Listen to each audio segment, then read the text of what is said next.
am bloated. I feel like hating my life right now. I feel like starving myself tomorrow, and let us do this. I don't even think I have it on here. I just realized I did not move myself that computer. Oopsie daisy. Okay. Hello. I'm pretty sure I don't have you on here yet, but that's okay. So today, I was browsing YouTube as I do, and I saw because I follow someone named VG. I almost called him a VTuber. I follow VG Mike, and he uploaded this game called Don't Toy With Me. Excuse me. And I want to try it too. So I didn't watch it. So I'd be going into this completely blind. And yeah, I honestly don't really know what to expect from something like this. Let me actually boot up the game because I kind of forgot to do that, like like an idiot. Anyway, if there is anyone here, how are you guys doing tonight? I'm tired and I ate too much, personally.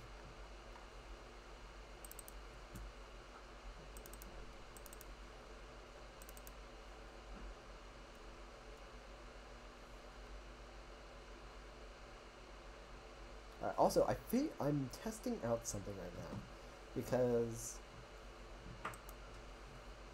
I set my computer to best performance. So I want to see if that will actually make things easy, like if that actually makes the computer not like overload or anything like that. Is that too loud, by the way? Should I turn it down? Turn it down a little bit on my end.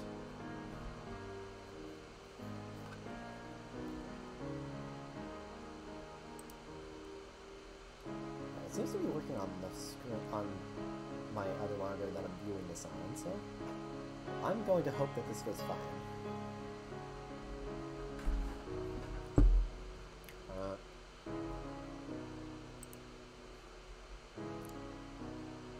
Okay.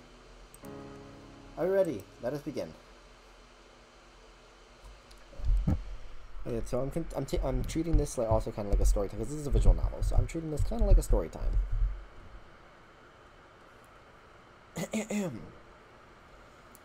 Light spills through the tiny windows of the dollhouse, catching the flecks of dust in the air. Though it's early in the morning, the inhabitants have been awake for a little while now. It's expected that toys wouldn't have quite the same grasp on time as you do. Oh, hello. Oh, it's a bunny! Fuck yeah. Dahlia. Miss Kara, you've hardly touched your tea. Her least of all. She's an antique. You could at least pretend to drink it since I went through the trouble of making it. The stuffed rabbit sits at the table, a frown on its embroidered face. It turns its head away from the cup in defiance. Geez, you're so moody lately. I know it's not terribly fun to be stuck alone here with me, but you're not doing yourself any favors by being difficult. Don't you think we should be making the best of it? I can kind of like see his face behind the. Can I like hide the? Oh shoot! Oops. What was I saying? Man, I really wish you'd cut me. You'd let me cut you a mouth so you can at least try to hold a conversation. Oh.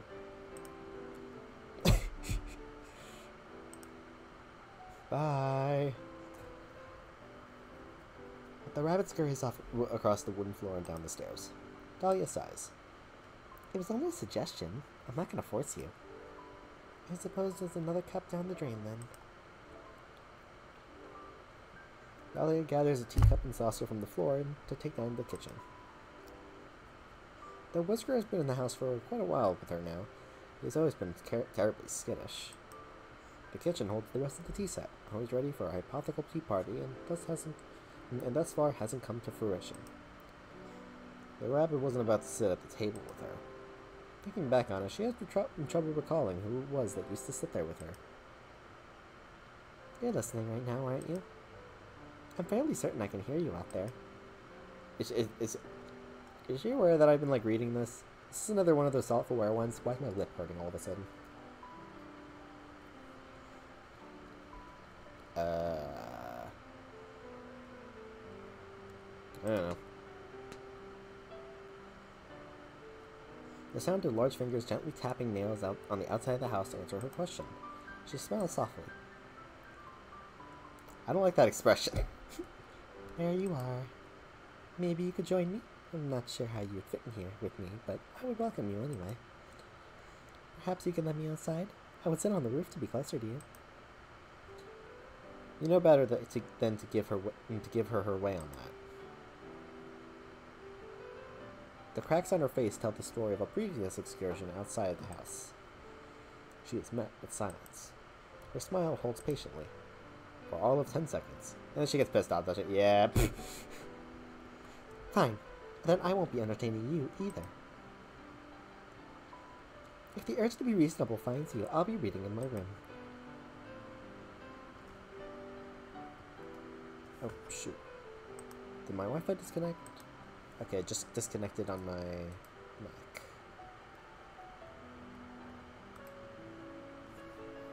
Be kind of nice if I could potentially re-chat.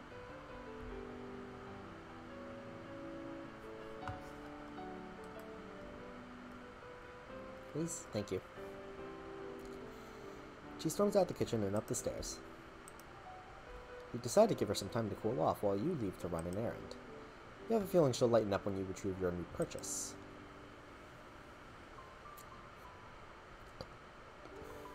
Excuse me. The dollhouse is a little cleaner than it was this morning. Dahlia had spent some time dusting and cleaning it up, despite the fact that she's a doll, so I don't know how she's doing that. She prefers the home spotless, or at least she used to.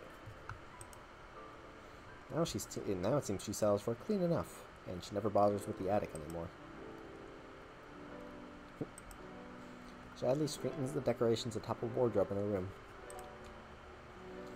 A heavy thumb quickly undoes this. What? She turns, looking around in surprise. Hesitantly, she peers out the bedroom door down the stairs. Whiskers is already in the foyer investigating. What is it? She descends the stairs, delicate joints clicking with each step. She finds the large box taking up the entryway. Oh my, a present? Her eyes light up with interest, running her fingers over the wooden exterior. As her quick to her brow when she realizes it's cheap compressed wood. Something new then? Whisker presses his ear to the side of the box.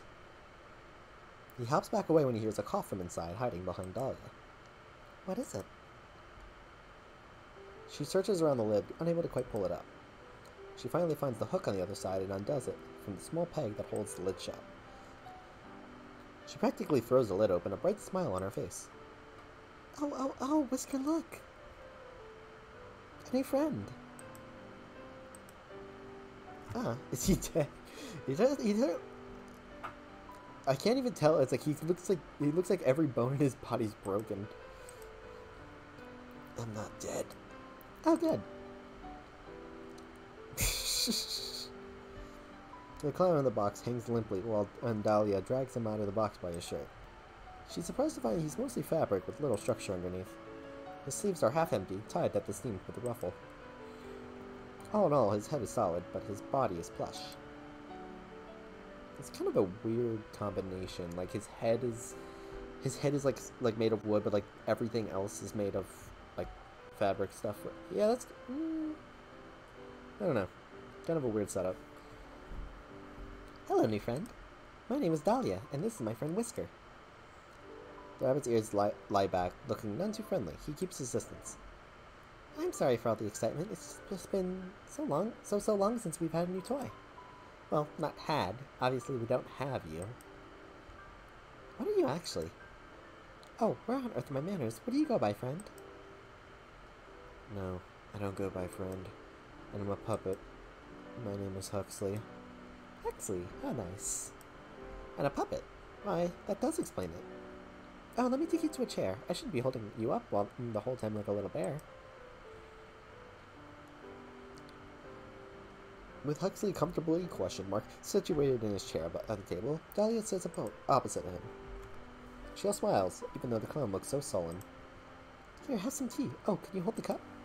Have a silly straw. Thanks. Despite the thanks, the clown doesn't make any move to drink the tea. Are you alright, Huxley? I don't expect you to be quite as excited as me, but you look so upset. I'm not upset. What's there to be excited for? You've taken me out of a box, and here I am to sit in another box. The only difference is that I'm not the only one in this box. That does make all the difference, doesn't it? I do enjoy watching Whisker, but he's not one for conversation. And now this won't be such a lonely place. What do you want to do? I'll show you that there's fun to have here. I don't want anything, thanks. Oh.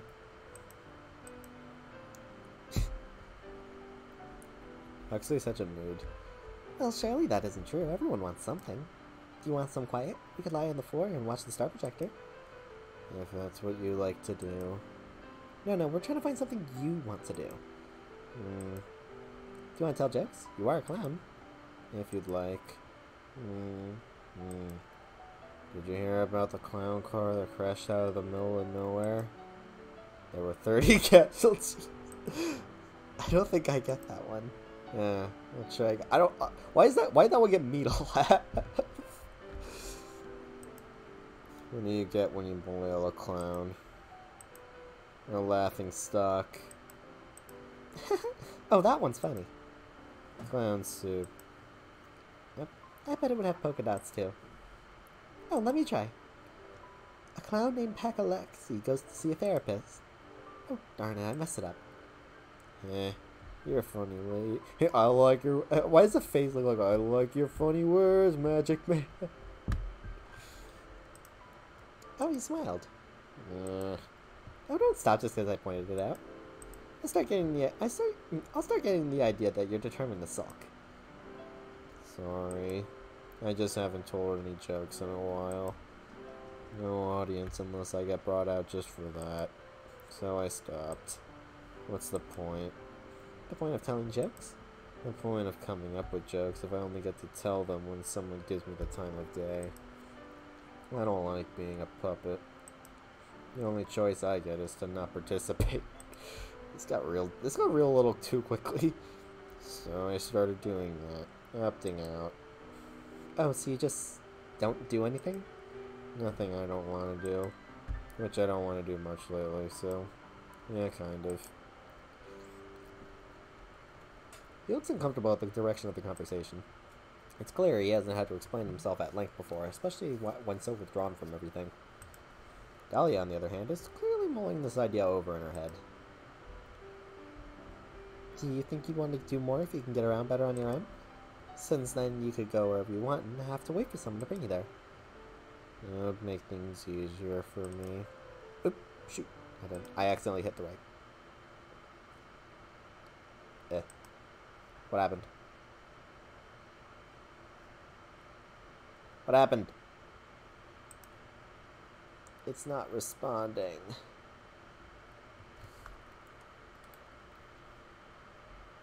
God dang it. Oh, do I have to do all that again? Oh. Fine. I guess I'm doing that again. I didn't even save either, so that's just fantastic.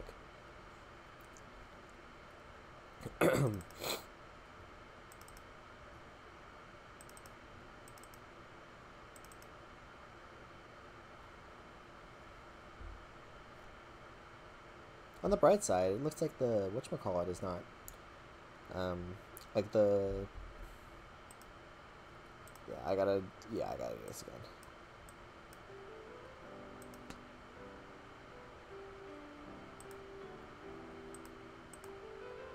Okay, who is it? Wow, I actually got it perfect. Okay, let's continue from where we were then. No offense, but I don't think I want you stitching anything onto me, if that's what you're thinking. Huh? Why? Are you just assuming I'd be bad at it? I choose to keep my answer to myself. It wasn't what I was thinking about anyway. Wait here just a moment. I'll try not to go anywhere. Dahlia leaves the kitchen, hurrying back to the foyer. She stands near the box Huxley arrived in and looks up, her gaze aimless, but she isn't quite sure where to look. Hello up there. I imagine you're still watching, yes? Thank you for sending me a new friend. I know I've asked for one a lot, but I'm afraid I need to ask for something else.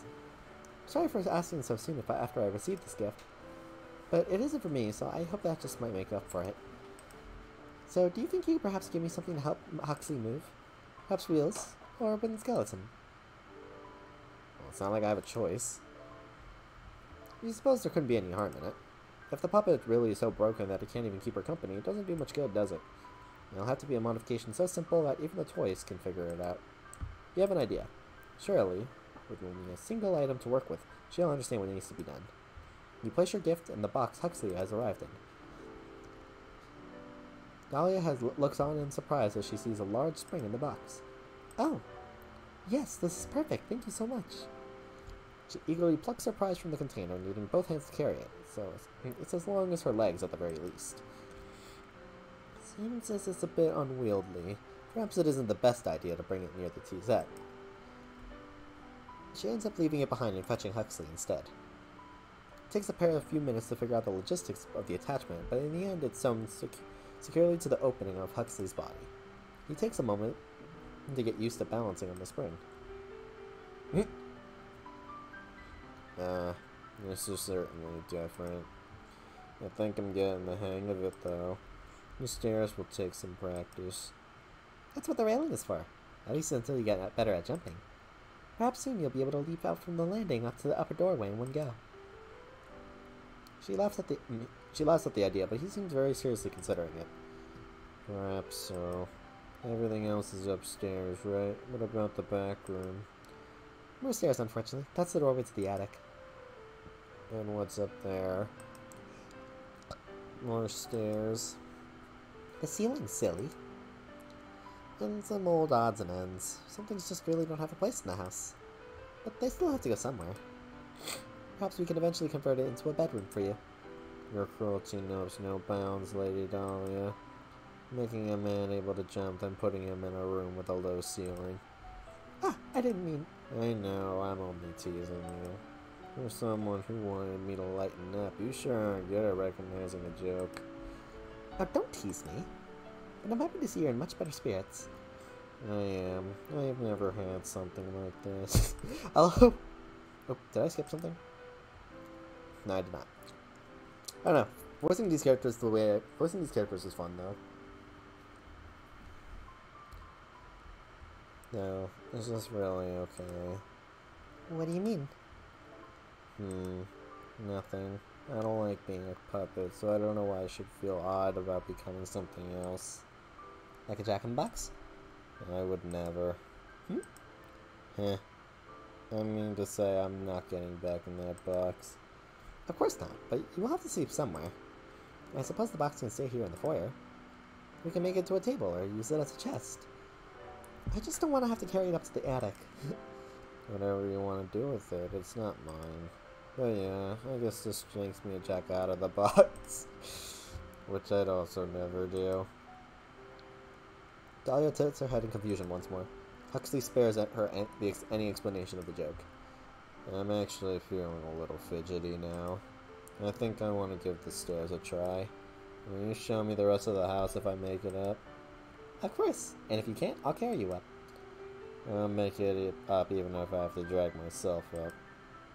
Just, maybe go stand out of the way just in case. With some time and effort and a couple of paintings knocked off the wall, Huxley manages to make his way up the stairs. Dahlia feels perhaps a few new cracks were added to her face from the worry with which she watched when he twice spilled backwards down the stairs. Luckily, the clown was not so delicate as she was. He bounced like rubber. Perhaps that's what he was made out of. The thought remains in her mind that if she'll have to remind her new friend that she's much more fragile than he is. But for now, she hurries up after him to congratulate him and show him around the upper floor. The linen closet isn't exactly a room, but it's important to show nonetheless. Regardless, excuse me, I can't read. The bathroom is slightly more important, of course, though perhaps less important if it had been a real house. Huxley notes a lingering smell of paint and powders in the room. Must be where Dahlia touches up her face. And lastly, Dahlia brings him to her bedroom. Given that one face she has, I'm not. You might want to watch yourself, Huxley. I don't think I've ever had an. Oh wait, that was her. I don't think I've ever had anyone in here before. Well, aside from Whisker. You don't think so? Where's that little guy anyway? I kind of expected him to join us for the tour. Oh, don't mind him. He's so jumpy these days. I couldn't even tell you why. Perhaps he's less confident without other plush animals around. Did there used to be more? I can't seem to recall. I know I knew a teddy bear once. Perhaps he was a friend of Whisker's. She frowns. Bows ferret in concentration. Huxley watches on with concern. Is remembering things a regular problem for you, Dahlia? In a sense, I suppose it is. With little changes in the house, so the days tend to blend together. If I have trouble remembering something, I'd be hard-pressed to know whether it's due to forgetfulness or because it happened a lot longer than I realize. I recently started writing in my journal again, though, so that should help with more recent days. I wasn't sure where it was for a while, so I have to really make good use of it now that I have it again. Yeah, sounds like a plan. And if I could get curious, I can always just read up on what I missed before I got here. Absolutely not. I keep it locked so you couldn't even if you wanted to. Just another joke, Dahlia. I wouldn't read your diary. You better not. Now, what was I going to show you in here? Oh, I wanted to show you my wardrobe. I keep my dresses here, but it's full of many other games as well. You can feel free to help yourself to any of them if you're looking for something to play. I have my bookcase in here as well. I have all the classics. Pride and Prejudice, A Little Princess, Hans Christian Andersen's fairy tale collection. What the collection, Dahlia? Are you teasing me again? No, they're just very you. Huh? Except that one. The complete short stories of Edgar Allan Poe. A little bit of a gothic at heart, aren't you? I did say I love the classics.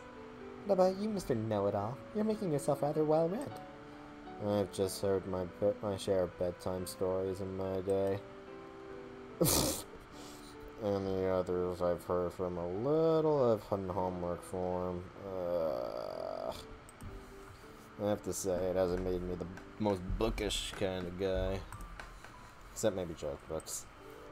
Heh, well, in your words, that's very you. There's no shame in it, but I warn you that you will eventually want to do some reading. Beggars can't be choosers for entertainment in this house. Though I'd be happy to read to you. I can see it now. Excuse me. I'll let you know if I have trouble falling asleep here. Then maybe I could use it. It's refreshing to see Dahlia looking so lively again after so much time by herself in the dollhouse. She's had her problems in the past getting along with other toys, but the clown seems to be a good choice. Entertaining as a jester should be, but not so energetic I would impose on her lifestyle. She considers herself to be an elegant lady after all, and some wild fool would certainly find themselves met with friction when it came to living with her. Hopefully they continue to get along. In the following days, they seem to adjust well enough. They play their games and have their tea together, and even Whisker seems to be more at ease with Huxley there. It's a point of concern in some ways. Hopefully the rabbit doesn't come to be too affectionate with the clown. But for now, it's happy days within the dollhouse. You find yourself watching them regularly. Today, they've gathered in the attic to improve Huxley's sleeping area.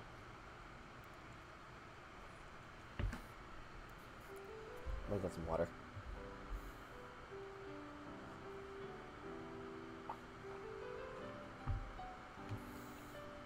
The bloated feeling hasn't gone away yet, but it's getting better.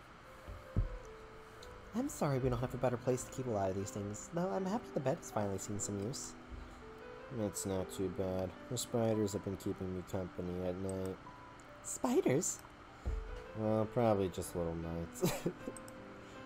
I wondered about some things that you keep up here, though.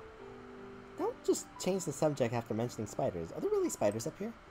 No. I was only joking, Dahlia. Better be. Horrible creatures. Now, what were you wondering about? Oh, I wonder if this is going to end up... By the way, hi Pichu, welcome. How are you doing tonight? I wonder if this is going to end up like that cookbook game, or if this is based on horror turned cute. I don't know. Actually, again, like, I kind of avoided, like, seeing anything about this game. I just, like, saw it in that one, like, thumbnail, and I decided to move into it. I won't know until there's a photo with a realistic body corpse in front of us. I'm doing alright, been looking for movie notes. Okay. I shall continue reading. Hope the voices aren't too annoying, by the way. I just enjoy doing them. Well, I noticed some of these things seem out of place here. The paintings, sure, they make sense for you to have. But there are some old brass knickknacks in here that don't look like any of your other stuff. Like this this big brass horse head. It's a knight! But you are right, it doesn't look familiar. And there's some old clothing up here. Oh? I really haven't cleaned up in here some time, but I didn't think there was anything but spare decor items. What sort of clothing is it? Well, I found some bow ties. Like the formal kind, not my kind of ribbon. And no offense to our dearest Lady Dahlia, but it wouldn't really suit you. Do they belong to Whisker? No, Whisker doesn't really have many belongings to speak of. Whisker shakes his head to confirm this. He only has the little bed in my room and a few little toys of his own. Though half the time he seems to prefer playing with the balled up paper more than things I make for him. One doll's trash is a rabbit's treasure. I'm almost certain that's not how the phrase goes. Well, in any case, they seem like men's clothes to me. Though I did see some old hairbrushes and things as well. No ones that match with your sets, though. Do you think some of this was left from whoever lived in the house before you? Ah, I suppose that's possible. Though it seems stranger to me that the owner would remove such things before placing me here. Maybe the owner hoped for a more masculine doll. I'm sure I'm exactly what they were hoping for. They've had me this long, after all. Well, the owner doesn't seem to be interested in doing much to your home regardless, so maybe they didn't bother with this. Or they're using your storage for their extra things. Oh, I haven't considered that. The only real bad thing is that I think I've been spoiled on the cool stuff for the Sonic 2 movie, and credits seeing the climax, but I don't know, my fault for not buying the DVD that is yet to come out, or begging to be driven to a movie theater hours away to hope they have Sonic 2, but I digress. Oh, so you haven't seen Sonic 2 yet? I won't add to the spoilers, but I do think it's a good movie. I actually liked it more than the first. I actually liked it more than the first one, personally. Yeah, my friends were popping off.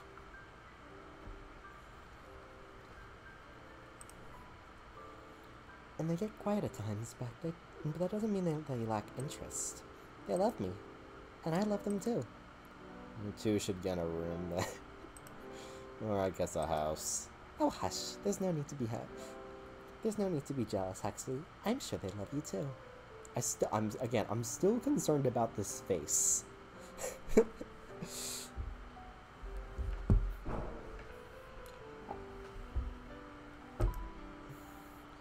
I hope I get hella goosebumps at least for when I see those scenes. If you're a big Sonic fan, I think you will. I mean, I'm not a Sonic fan. I honestly actually hate Sonic aside from Sonic Boom and also just Sonic and Smash. And the only reason I like Sonic and Smash is just because, like, aggressive Sonic is, like, right up my alley. I'm sorry, okay? I just never liked him. I just never liked him, I'm sorry. Sonic Boom was very enjoyable, though.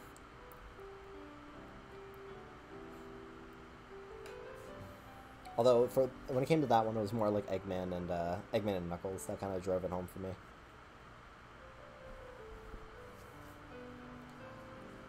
Although, and also, like, the whole meme about Shadow with a gun. Yeah.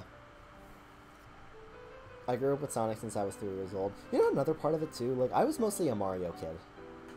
I was mostly a Mario... Well, mainly Pokemon, but I was, like... My first game, like, ever, like, game with Nintendo was Super Mario 64 DS. So I think I've got a little bit more of a bias. But... First ever video game I played was Sonic 2 and the Genesis. Ooh. I've never had like any Sega console. I do think they look kind of cool, and I would love to play some of the other games they have on there.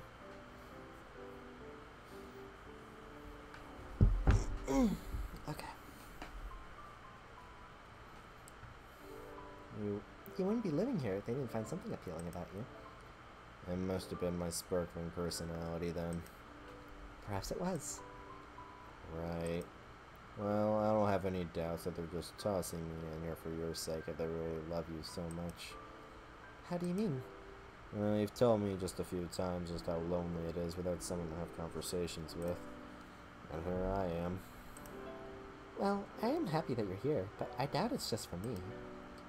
It's all the same to me. So long as they leave me be, I'm just fine. Oh, that's just silly, Huxley. I knew you'd enjoy their attention if you got it. Doubt it. Such a sourpuss.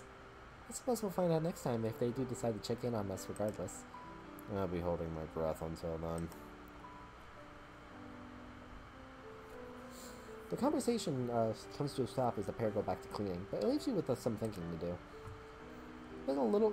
It has been a little time since you initially purchased the clown, so you've had time to get to know more about him. More so that you could have known taking him off the shelf. At this point, oh.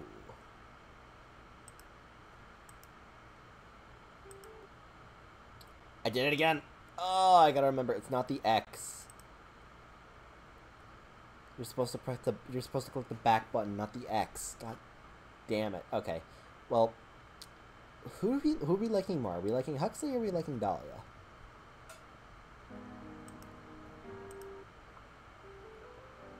Good game design.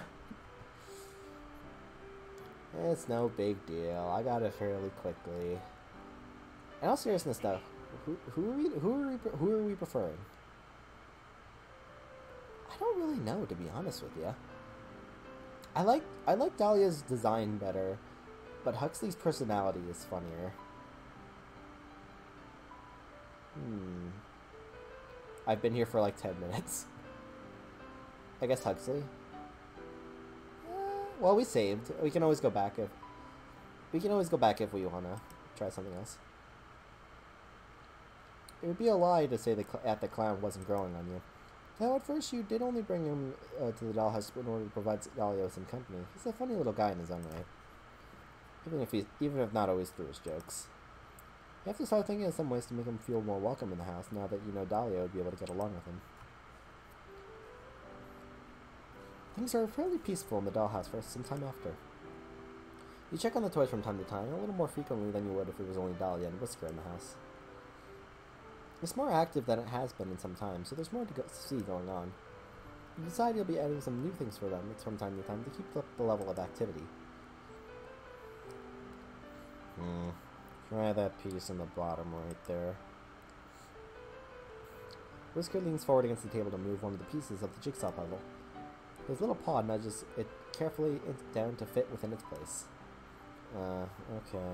That's part of the red costume. That's why the color was so different. Oh, what are you two up to in here? Hey, Dahlia. Whisker was just helping me with this puzzle. I tried by myself, but you know me, butterfingers. Wait, you don't have fingers?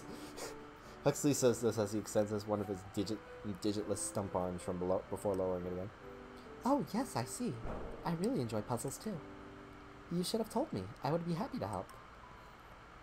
You were reading, so I didn't want to bother you about it. Plus, I think Whisker likes puzzles. The rabbit perks up with this, confirming his statement. Dahlia's demeanor changes at this. Something about this is bothering her. Whisker never wanted to do puzzles with me. He never wants to sit on my lap like that either. Actually, where did you get this? I don't remember seeing this puzzle before. You haven't? I found it in the foyer today. I assumed you'd left it out. I don't leave my things lying around. It must be new. How odd. The owner always brings new gifts to my attention. I guess it was just for me then. I don't think it's much your style anyway. Dahlia moves a little closer to the table to look at the illustration on the puzzle box. Features a group of circus performers. I hate how like this is like the only realistic looking like art that we've seen so far. Is that the point? In when it comes like in anime, if an anime character is watching anime, are they watching anime? Or are they watching like real life? Like, are they watching like real? Are they watching? Okay, yeah. If they're watching anime, in an anime, are they watching anime or are they watching reality TV? This is gonna bug me for a while now.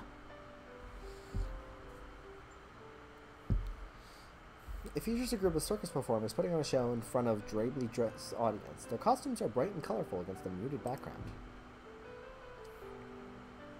The only full character in the puzzle they've put together so far is the mustached clown in the striped tights. Those are tights? Oh, wait.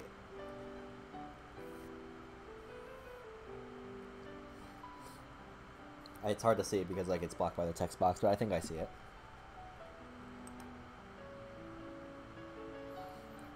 Yes, I suppose it would have to be for you then. Something wrong, Dahlia? You can still put it together with us. Not wrong exactly, but was this the only thing in the foyer? Yeah, I didn't see anything else out of place. Well, you two enjoy your puzzle then, I suppose. I have other things to do. What's up with her, Whisker? You think she's mad at me? I hate guessing games like this. I guess I'll just ask her about it later. Dahlia makes her way up to the attic and knocks on the ceiling of the house. Are you up there? I know you had to be here earlier. I thought so. That was awfully mean of you earlier, you know. Leaving Huxley a gift and nothing for me. Now that you have a new toy there, you're just going to leave me to gather dust? She's being so melodramatic, but you did somewhat expect this from her. She's never taken well to having to share attention. Though you're a little surprised she's already noticed you giving him attention over a single small gift. He didn't even thank you or give you credit for it, so it's not like as though he's going to be seeking your attention out because of a puzzle. Well, since you don't plan on answering me, you should know I'm feeling very cross with you about this. Between leaving me alone here for so long and immediately turning your attention to your new friend, I'm feeling very replaced. So I expect you to do something to make this up for me. A fragile body and a fragile heart. The porcelain drama queen exits the attic. You might consider getting her something as well to cheer her up. But at the same time, you don't want to encourage her to indulge in such dramatics every time you do something with Huxley. And you know she'll catch on if you make it a pattern. From now on, you'll just have to ignore this outburst. You leave the dollhouse alone for the rest of the day. Like, for us, it's just, well, anime, but in the world, the writers and all that stuff, it's in the same style, probably, so it's gotta be live for them. Maybe. That's, again, it's honestly a good question. It's worth discussion. Because, yeah, it's the same style as them, so it would probably be live, but on the other hand, if it's more cartoony, if it's a different art style, then maybe it is just anime to them. I don't know. The next morning, you decide to check up on the group around breakfast time. Luckily, it looks like everyone's relaxed again as they're all spending time together. Okay, so it's a quiche. Quiche, Huxley. Quiche. God, it's been so long since I've heard that word. It's a food, if I remember correctly. I remember making something like that in my home economics course back in middle school. It's been so long, and I didn't even like it when I made it. Are you paying attention? You look ready to fall asleep. I never get up this early. My head feels empty and my body feels boneless. Like, I've almost finished Master Journeys, and whenever they put up recently caught footage is, well, in the same style, being captured at any given moment, it would have to be live. Master Journeys? I feel like I'm not thinking of the right show. Like, I'm thinking of Pokemon Journeys, but that wouldn't fit the Masters part. Oh, it is Pokemon.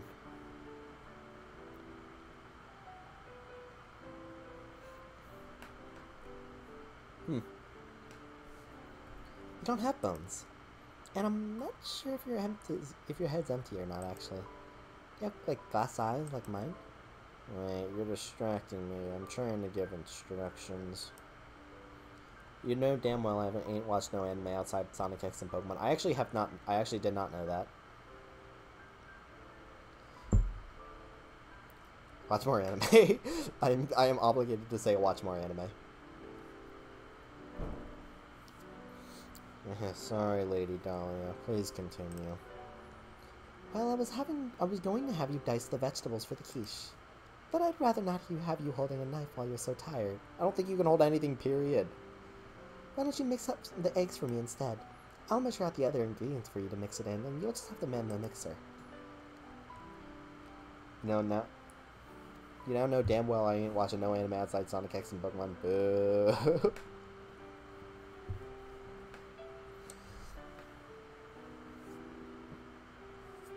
Excuse me? Aye, chef. Easier for me. I'm a klutz with a knife anyway. Ah, right, Butterfingers. But I will admit you did watch a bit of the OG Naruto series for a bit, normie. You gotta watch the obscure ones. Or the new ones that, like, aren't mainstream. I say that as I want to watch Spy X Family, which is currently mainstream, but ignore that. That one has an interesting premise. Did she take that seriously? The group gets to work on their complex breakfast dish. Dahlia works efficiently as she dices up various vegetables into little cubes that will suit the size of the dish. Also, how small is this food? Or is this, like, fake food? Is this, like, the plastic food? Questions. My husband was hella into it. I like playing the Naruto games too. The Naruto games are really good. I'll give you that. The Naruto games are really, really good. Same for Dragon Ball, but I never watched any of those. I watched Dragon Ball anime because of the games. The group gets to work on their complex breakfast dish. Dolly works efficiently as she dices up various vegetables in a little cube. Oh yeah, I read that part. She occasionally moves to check in on Huxley's progress, but he seems to have things handled. Whisker hangs on the clown's back, watching the mixture churning in the bowl and occasionally moving the lever switch that Huxley asked him to. Where's the music going? As you watch, you start to notice how much Dahlia looks over their way, a small frown on her face. Whisker catches her eye at one point and looks away. She turns her gaze down to the cutting board. By the time everything is put together in the oven, she's on edge. She excuses herself in the kitchen, asking Huxley to set the timer for her on the way out. She heads to the foyer.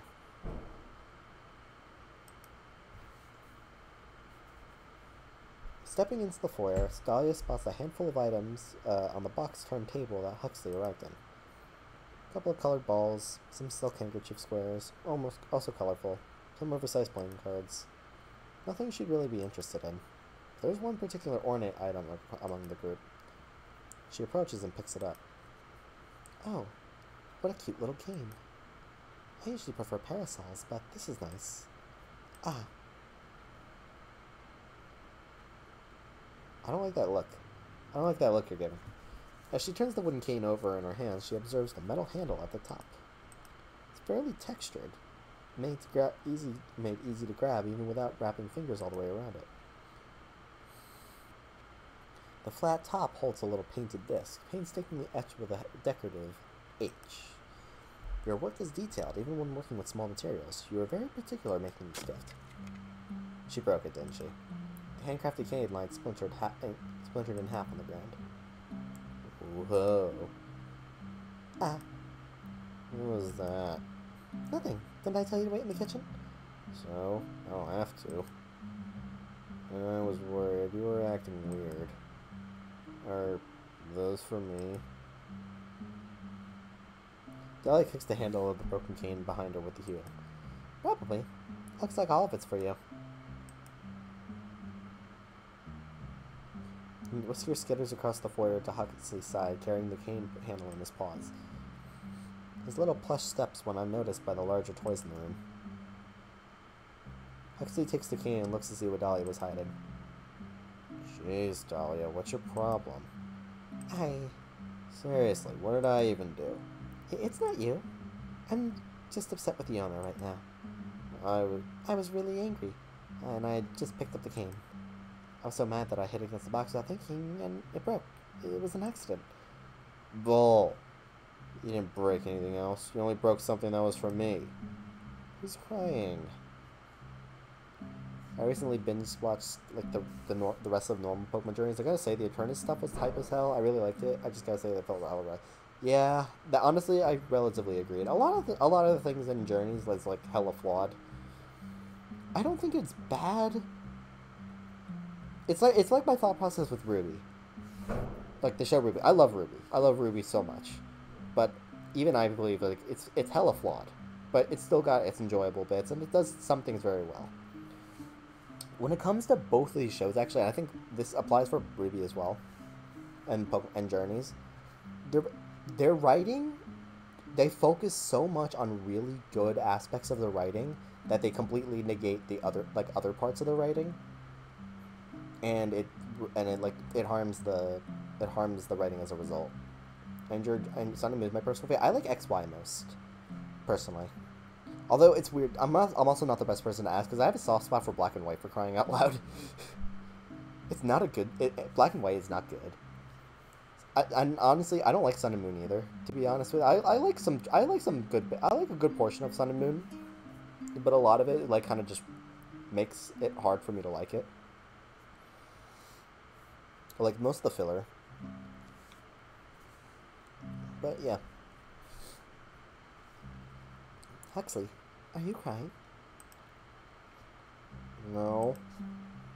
I honestly didn't think it would mean so much to you. It's just a cane. It was made for me. Nobody's ever made something just for me. You have so much. But you want to take away what I've got too? It was an accident. You already admitted you thought about it. Oh wait, okay. You already admitted you thought about it. That's enough. You're very upset with Dahlia for this, and you can see Huxley's getting pretty worked up. Best to separate them for now. I'll put Dahlia where you don't have to look at her for a little while. But I was the minority that needed the same Pokemon Dex entry told me 5 times over because I was like maybe 8 years old. I do find it funny when they do that, to be honest with you, and I always forget if it's like a Pokedex entry that was said more than once in the same gen. You put Dahlia away in her room and lock the door. Huxley, who was already upset by this turn of events, is terrified at seeing your hand enter the dollhouse so suddenly. There isn't much you can do, but leave him alone to calm down. Can you, like, remake the cane? Dahlia pounds on the door of her room. You can hear her voice cracking as she cries into you, threatens you, says whatever she can think of to be absolved of any guilt. She just doesn't want to take responsibility for what she did. You decide to leave her in there until you're feeling less upset about what happened. Whatever that happens to be. For now, you decide to focus on making a new gift for Huxley. You hadn't expected him to be so sentimental over it. But knowing now that it was so meaningful to him, you're newly motivated to make something that he'll enjoy. If he's willing to accept something like that from you, even with his fear of your physical presence, it's a good first foot in the door to actually bonding with the clown. But what to make? Oh. I mean, out of these 3, I would probably just remake the cane. I'll save again, but... Okay, make sure to click the back this time. But, actually, yeah, that's a good question. What should we remake? I would say the cane, personally. I don't know, portrait or a bed doesn't really seem like that meaningful of a gift. Peachy, what do you think? You're the only one here. Cane? Okay. Right. The cane really meant a lot to him. You originally thought it was a convenience item to help him reach things around the house that were difficult for him without hands. But you wanted it to be personal for him as well, hence the elaborate customization. Well, not the most beautiful mixture you ever crafted for the house.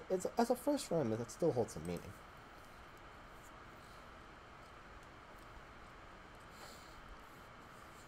Excuse me.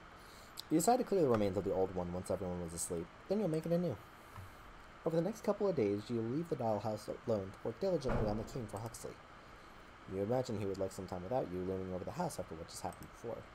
However, you know that before you can present him with his cane, you'll have to try to get things back to normal within the house. It's time to check in on Dahlia. You find her lying on the bed, completely despondent. I believe I've told you this, but I really like how all Lucaria is grunts. It's funny because now that's all Lucaria does, but before, like in the Lucaria Mystery of Mew movie, like he had telepathy, and I still kind of want an explanation to that, but I don't care enough to get one. She's fully dressed, though you can't be sure whether that means she has been getting up every day to get ready, or just hasn't changed into her pajamas since you put her here. Wait a second. She can change. I'm not going to question that more than I need to. It's like Riolu and Reboot evolved into almost polar opposites. I want Riolu and Lucaria to have more moments showing their aura with Ash personally. Yeah, that was one of my gripes with Journeys. Like, a lot of Ash's Pokemon don't really have that many moments showing their personality. It's because they spend so much time on like filler with Go. But yeah, and also the whole the whole battle tournament that Ash is part of. I want more with that, but can't really have that, especially because he's winning almost all of his battles off screen. You unlock the door with a click. She's immediately alert. You're back. I thought that maybe you were going to leave me in here forever. I'm sorry for acting out before. I shouldn't have destroyed something that you made. Well, this is a surprise. But you doubt she'll learn much from this, even if she's trying to make up with you now. You should consider my feelings too, though. It's not about the gift specifically. You know that, don't you? Oh boy. You aren't sure what to do in response to this. She already looks ready to burst into tears, and you're still pretty cross with her. Doesn't negate your suspicion that she's only trying to get sympathy so you'll forgive her for acting out. She looks up and around the room expectantly. When nothing happens, she slowly sinks. I see. You don't want to talk about it right now. That's fine. It's fine. I should go let Huxley and Whisker know I'm out again. And I suppose I'll talk to Huxley about this. I love you. Please talk to me soon. She anxiously hurries out the room, her posture stiff and her expression full of worry. I'm surprised they made Ash and Riolu fight 3 octopus Pokemon, not counting the first bee fight here, and lose all 3 of them. They made him drop into Pokeball class. It honestly surprised me they'd do that. It just felt way too sudden for that to happen. I mean, it was good because it was like kind of like a reality check for Ash, but on the other hand, I don't know. I sensed flaws with it. Just in case, you stick around to listen in on her and Huxley. You find the conversation already in progress, but their voices are low and hard to hear. Perhaps Dahlia didn't want you to listen in. I just worry that that's the direction this is going. I don't remember clearly, but I do have mentions in my journal. Excuse me? I don't think it's out of the question that replacement is what they have in mind. Well, I don't know them very well, so I couldn't say that, but when I got here, you tried very hard to tell me how much you trusted them on stuff. Plus, don't you think that's kind of an overreaction to a few gifts for me? This house is already full of stuff for you. It's just common sense that more things would be added for me to balance it out. You just don't get it. My bond with them is special. So I can tell when they're pulling away. Well, so what then? So what? Yeah, I mean they put me in here for you, didn't they? It's not like you'd be alone even if they did decide to focus their attention on me. It's not the same. Oh. Ugh. I'm not trying to say I don't like you, Huxley. I like you a lot. You're my friend. But the owner, there's something else different entirely. My friendship with you makes me happy, but you don't give my life purpose. Nobody can do that for you, Dahlia. I know you think you're made just for them, but here's the thing. You have no purpose. Nobody does. Nobody can give you one. That's the awful truth. You just have to get by in life by your own will. or just spin your wheels like I was when I just gave up. It's your own choice. There's no pressure to live for someone else, but there's no drive outside your own wants. And that's difficult, but it is what it is. But that can't possibly be right. And how would you know anyway? You spent your whole life just moping around hating what you are. Just because you lack any purpose doesn't mean I do too. I should have known better than to confide in you. You don't get it because you've never been anyone's favorite. Well, I'm Whisker's favorite. Ugh! For the second time in just a few minutes, Dahlia storms out the room, though this time it's clear she's angrier than she is upset. But at the very least, Huxley stood his ground this time. Dahlia looks like she's just gonna go soak over tea in the kitchen, so you feel safe in leaving them alone while you get back to work. As long as she isn't at his throat, she can't be mad all she likes. I feel like that's foreshadowing. The one time Ash got a little confident about his perfect win streak he loses. Him and Riola have trouble winning. Two things. One, what are the odds that they fight 3 Octo Pokemon in a row, with all of them having one-shot methods on Riolu? And 2, I again wish that they showed Ash's aura being off from Riola's POV. Maybe, that might have been able to improve it.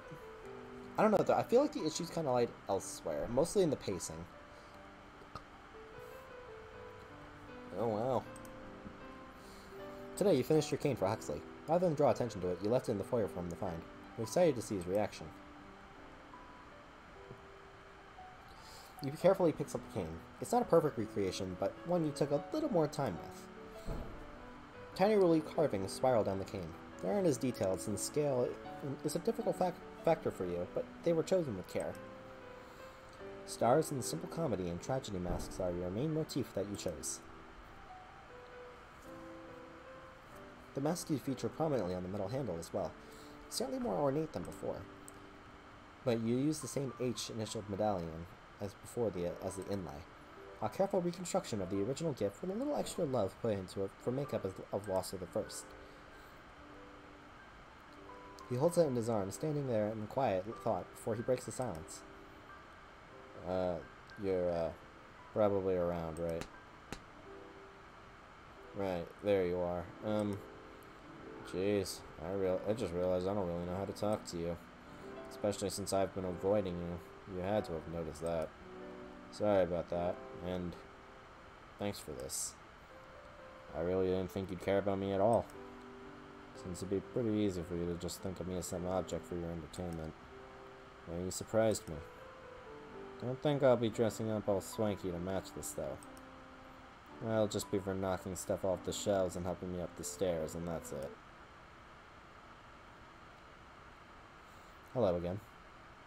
Oops. Dahlia steps down the stairs, frowning as she looks at the conspicuous cane in the foyer. Huxley's initial joviality clears up at seeing how she's looking at it. Ah, that cane. I suppose I should keep my distance then. What do you mean? It's not like you break it a second time. I told you that was an accident. You're still trying that, huh? I guess I didn't mean to imply you wouldn't break it again out of goodness of your heart anyway. You only wouldn't break it because you got in trouble for it the first time. And I suppose you had the time of your life with me locked away in there, didn't you? Not having to deal with me encroaching on your time with Whisker and the owner. Perhaps I should worry of how you might think of ways to get rid of me for longer than that. You're just trying to get a rise out of me now. How so? It's the truth. Unless you think everything I should do should be about you too. I'm the only one who hasn't been acting that way over you after all, so I would understand your confusion. Why are you so jealous of me? Jealous? There's nothing to be jealous of. The owner's only giving you attention because you're novelty. You're new, and they'll get bored of you. Shut up. And even if they do, whatever. Whisker's my friend, and I thought you were too. But whatever. One is plenty for me. At least he cares about me. You never care about anyone but yourself. Whisker quietly enters the room. He's like the child. It's rough too, because like this form of narcissism, as President Dahlia, I've actually encountered it before, and I'm actually I'm encountering it personally. Like this type of thinking. Not nearly this drastic, but yeah. Looks especially worried. That's not true. I care about the owner, or else this wouldn't even matter to me, because they care about me too. Oh yeah? What happened to what you said before, about their silence being fine with you? They can ignore you all they want, as long as they aren't giving attention to anyone else. You're not sure about You're not at all sure. You're not sure at all about whether they care about you. That's... You're worried you're just a toy to them, because you put all your worth into getting their approval. You make yourself miserable, Dahlia. And stop coming up with ways to blame me for that. Neither of us control what they do. Neither of us can know for sure how they feel. Neither of us can guarantee we're more than just possessions for them. So it's pointless. And if you don't want to be my friend, just leave me alone. You sit in silence for a moment. Is that really how he feels about you? Even after you went out of your way to make him feel welcome? He's right about Dahlia's insecurity, but maybe he's the same. Maybe he just can't trust you. I wish I could be more like Huxley in these scenarios. How do you... Yeah. It's kind of hard because it's hard too because, I mean, he's being very blunt here. Sometimes you just don't, like, sometimes it's hard to just, like, say the truth like that, though. And honestly, I'm kind of like this too. Like, you don't really have trust in anyone. Or like in Dahlia, like, it's kind of, for me, it's kind of like a mix of, like, Dahlia and Huxley. Like, on one hand, I don't care what people think of me. Like, if you don't like me, but then you don't like me, whatever. But in other cases, like, I want, like, certain people to like me. And I do kind of worry, like, especially a lot of the VTuber friends that I've made online here, I do sometimes worry, like, maybe they don't like me because I'm not actually, let's face it, I'm very weird. So I wouldn't be surprised, and even people I know in real life as well, like, I wouldn't be surprised if they don't like me. Like, and again, on most people, I generally, like, mostly strangers, I don't care if they don't like me, but on, like, people that I know or care about, I do kind of, like, hope that, like, I'm, you know, at least somewhat, like, at least likable. Yeah, it's a tough thing. It's a tough thing. You personally, you don't like it, but it's hard to completely disregard his point of view. You aren't in the same position at all, and he knows it.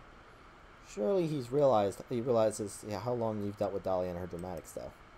If you threw out toys every time they were difficult with you, you would never have any. Dahlia returns from the kitchen. Huxley. What? What do you want, Dahlia? You really don't understand a thing. You ruined everything. Don't you get it? Dahlia. Dahlia holds a kitchen knife in her hand. Oh, boy. I was wrong. I can admit that. Wanting friends was wrong. It should have been just us. Even Whisker doesn't need to be here. Whisker's quick to flee. He bumps into the box, knocking the lid open. He uses it for cover. You're acting nuts. If you want the cane so bad, just take it. I just won't have anything. It's better than whatever this is. I don't want the stupid cane. I just want things to be like they were. Dahlia, please, you're scaring me. You begin to reach in for Dahlia, but she lunges before you can even come close. Uh-oh. You're doing it on purpose. Going on and on about how much it doesn't matter to you, and about how you aren't even trying. Just comes so easy to you, doesn't it? Well, I was worried, and while I worry and try to and actually care about what happens, you just mope until everything gets handed to you. I'm not. Please, I'll just go. I'll ask them to take me out of here. That's not good enough. I need to know that you won't come back.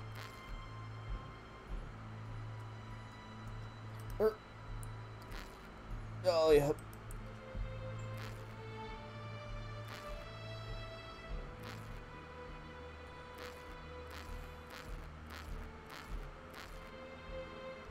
Oh no. With the knife swinging, there isn't much you can do but wait. He stopped moving early into the attack. She even tore out his spring and tossed it across the room. Not that he had been able to use it to get away. Oh. Sheesh. Okay then. He's barely recognizable as the puppy you chose by the time she stands up over him. His rubber head was split right down that. That's his. I thought he was just like secretly double-faced or something. What the heck? I mean, I guess he's a toy, but oh my god. His rubber head was split up right. His rubber head was split right up the middle, and now lays splayed on the ground like an open butterfly wing. It's like each half of his face is a mask, each displaying a different emotion in its final moments. His lining is shredded, his stuffing tossed every which way. He's beyond salvaging. Whisker, you weren't always so bad, so I'm sorry about this. You step away from the dollhouse. How do things go wrong so quickly? You need to find something to put Dahlia in. You can't leave her there, but you don't want to pick her up when she's acting like this. The knife is the size of an X-Acto blade to you, but you don't doubt she would stick it right through your hand if you gave her the chance. Assuming she didn't go for a vein instead. So, you found a jar that would be about the right size, and grab a large paintbrush to shove her into it, and return to the dollhouse. You met with a burning smell and the sight of smoke exiting the windows. You find Dahlia sitting in the attic. In the brief time you were away, she set the room ablaze. You can smell some sort of accelerant. It makes you wonder if she put some thought into this before, about what she would do. It occurs to you that to attempt to scoop her into the jar, but the fire is already creeping up the sides of her dress and of her hair. Oh.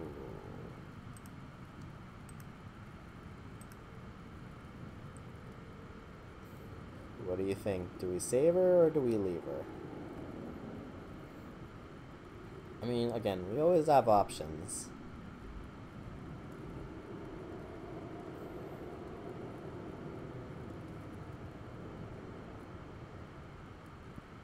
Do we save her or do we leave her?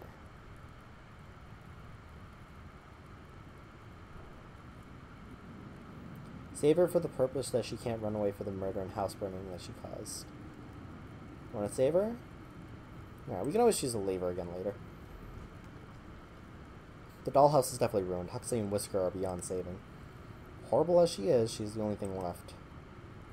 Reach into the dollhouse with your tools and scoop the burning doll into the jar. It's lucky for her that you chose a glass container, or you wouldn't even have an option. You hurry her into the bathroom, the lid held over the jar to try to keep the smoke from escaping. It's not quite enough to smother the fire. You finally bring her to the sink and turn on the faucet, drenching her and filling the container with water. By the time you've done all this, her cotton clothing has been ruined. Her wool wefted hair has easily been burned away. Her paper flowers are only ashes in the water. She's naked and charred and unrecognizable. But she's alive. Try as she might to convince you otherwise by sinking motionlessly in the bottom of the jar. You'll have to remake her. The damage is extensive. But she's a monster of your making. You'll breathe new life into her, and hopefully this time you'll get it right. Ending 2A, The Princess Ashpuddle. Okay.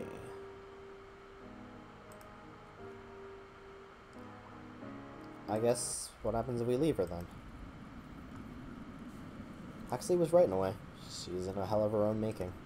It never has been as so clear as now when you see her being taken by the flames.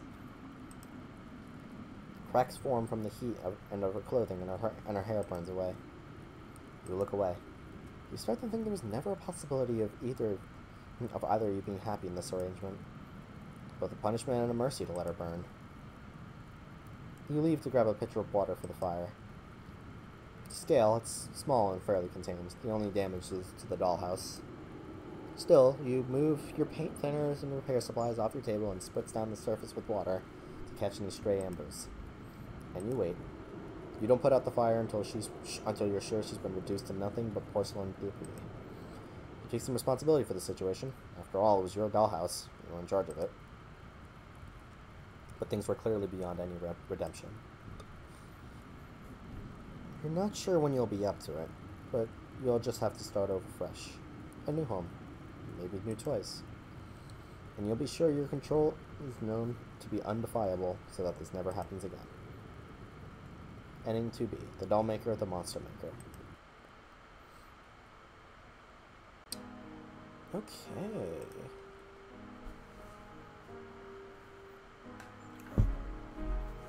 So those are both of the murder endings. So we're missing another CG. And I guess it's... Oh, wait, we didn't... Oh, right, we didn't try these.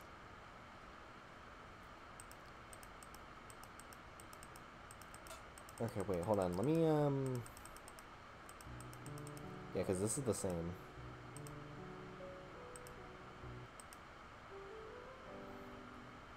Okay.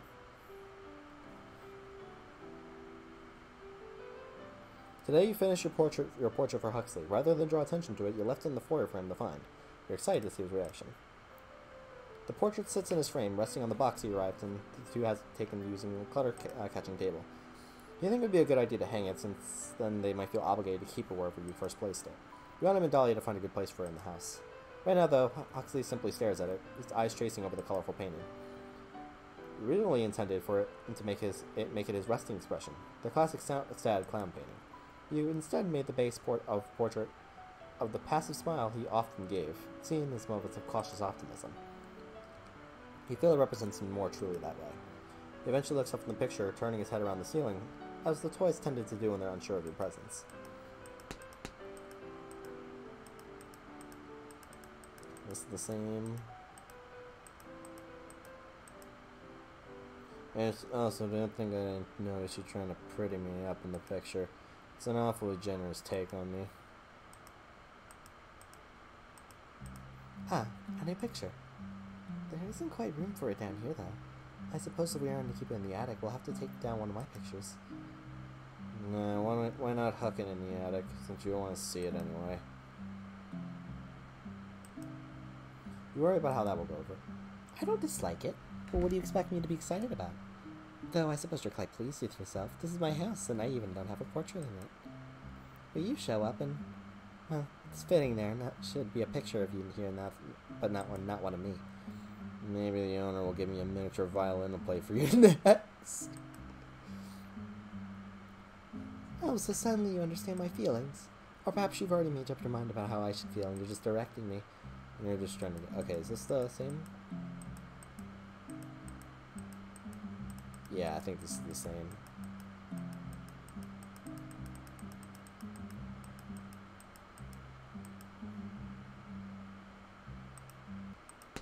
Yeah, it's the same. Okay.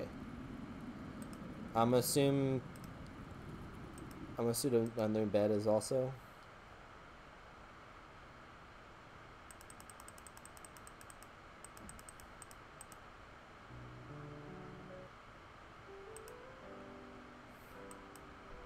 Yeah, since it probably.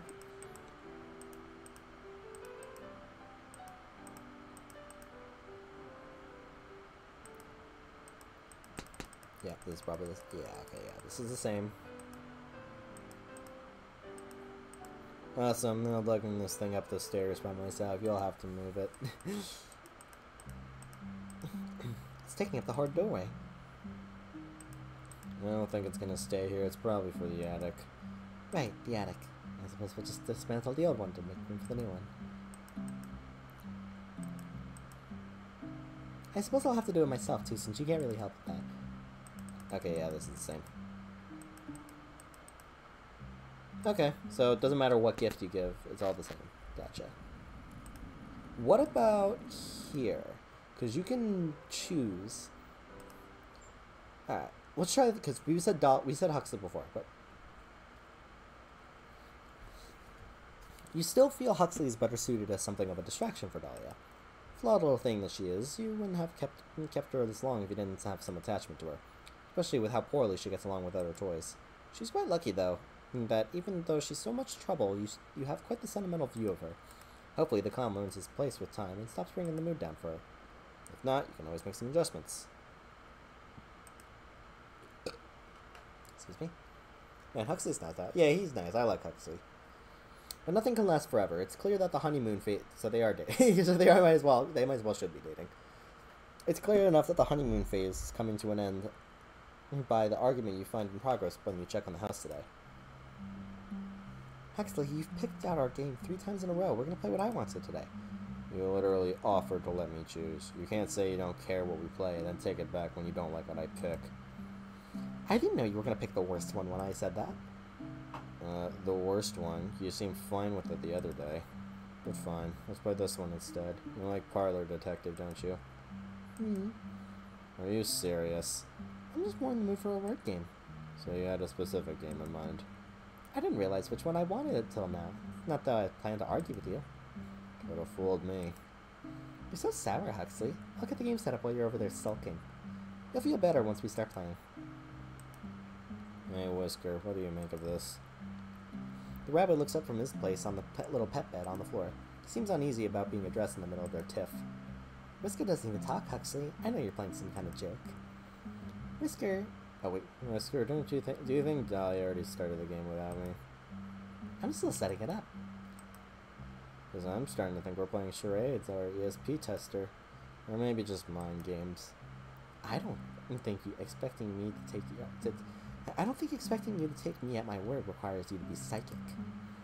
The only funny thing about this, though, is how silly you're acting over some board games. Yeah, well, maybe I'm not in the mood for your kind of game. So you're pitching a fit over not getting your way? Heh, that's rich. No, if you just said what you wanted from the beginning, I wouldn't care. Honestly, if you wanted to watch paint dry and you were serious about it, that'd be fine by me. But I'd rather drink paint than get jerked around. Enjoy the taste of your new colors. I'm not in the mood to play anymore. Dahlia shoves the little letter tabs in the game board back into the box she had been removing them from. Even Huxley looks a little bit surprised by this reaction, but primarily he's irritated. It's odd to see him so worked up. Though he has been more lively since Dahlia helped him get back on his feet, it's rare to see him feel so strongly about anything. The general state of ennui he carries himself with leaves little room for such emotional outbursts. Not beyond a sarcastic remark, anyway. So seeing him like this, it's a little worrisome. Once the game is put away, Dahlia moves to push him along toward the door, meeting resistance when she does. What are you doing? We're not going to play anything now, so I want some time by myself. Get out of my room. Amateur of you, Miss Dahlia. Merely befitting a lady of your caliber. Out!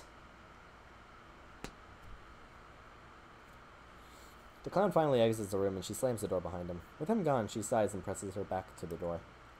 It takes her a few moments, but she gathers herself and straightens out her dress and then her hair. So this is different.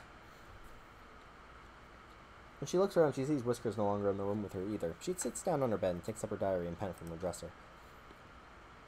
I swear, I can't count on anyone to just be civil. She begins to write. She decided to leave her to her personal writing.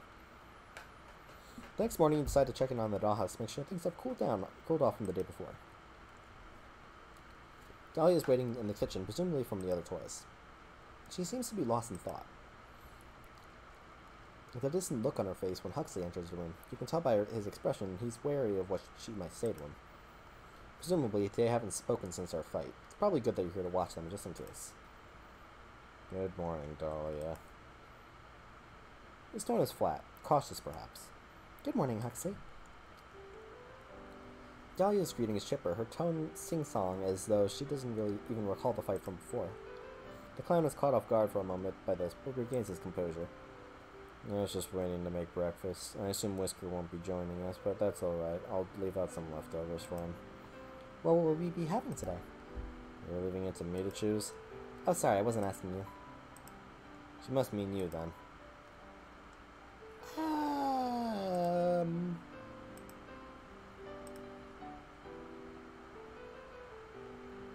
I don't know, actually. Oatmeal crepes or nothing.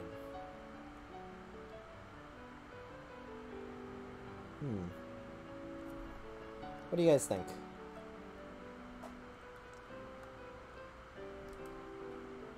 Like strawberry oatmeal. I don't know if it's strawberry, though. I can go with oatmeal. You flip open one of the cupboards with the tip of your finger. The little canister of oats fall onto the canner.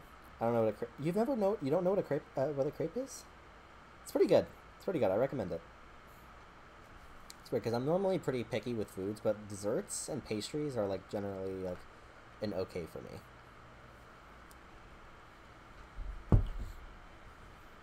Flip over. Huxley looks deeply uncomfortable from the moment your hand enters the dollhouse to when it disappears from his sight. He lets out a slow breath as soon as your hand is gone from view. Though the interaction was very brief, you have a feeling that you've unnerved him greatly. It's normal to be intimidated by the presence of it being so much larger than oneself, but you aren't used to getting this kind of reaction from a toy. Aren't they supposed to like their owners? How irritating. Ah, we'll have oatmeal then. Do you like yours with brown sugar or fruit, Huxley? Or both? I'll have it however you have it. How can you tell when you're here, anyway? You ask so readily. Oh, I ask every day. You usually sleep in them, Mr. Lazybones. Lazy no bones? Yeah, well, I was having trouble sleeping, so I'm up early. Oh, let's have some chamomile tea before bed tonight, then. I'm sure you'll sleep well then. Yeah. But that's for later. For now, I'll put on some black tea for you as I make our oatmeal. You just sit at the table. Alright, thanks, Dahlia. He does as he's told. It's not lost on you that it was definitely not a request. The troubled look on his face says that he noticed that as well. But breakfast is well underway, and the two seem to be getting along well enough, so you leave them be so they can enjoy their morning in peace. Your hopes that the toys wouldn't need much more supervision to keep getting along turn out to be a little bit too optimistic. And you find yourself regularly checking in on them when you hear arguments breaking out in the dollhouse. Despite Huxley's originally harsh demeanor towards Dahlia when she would snap at him, you find he's becoming more and more upset by these developments. Speaking of which, I haven't eaten anything since a breakfast bowl of Fruity Pebbles, unless you count me having 3 bites of a shitty school burger. It's tasted awful if you can't tell. Dude, get something else to eat, if you can. I know it's like 1 in the morning right now, but if you can get something to eat, by all means. You never really took him from the emotional type. You're not really sure what to make of it, but Dahlia is convinced that he has only crocodile tears for her. Even if so, you find yourself worried about the state of the dollhouse if they continue to bicker this way. You only brought Huxley in as a way to keep her entertained and to provide her with some company that would actually talk to her, but you're starting to wonder if that was the right decision.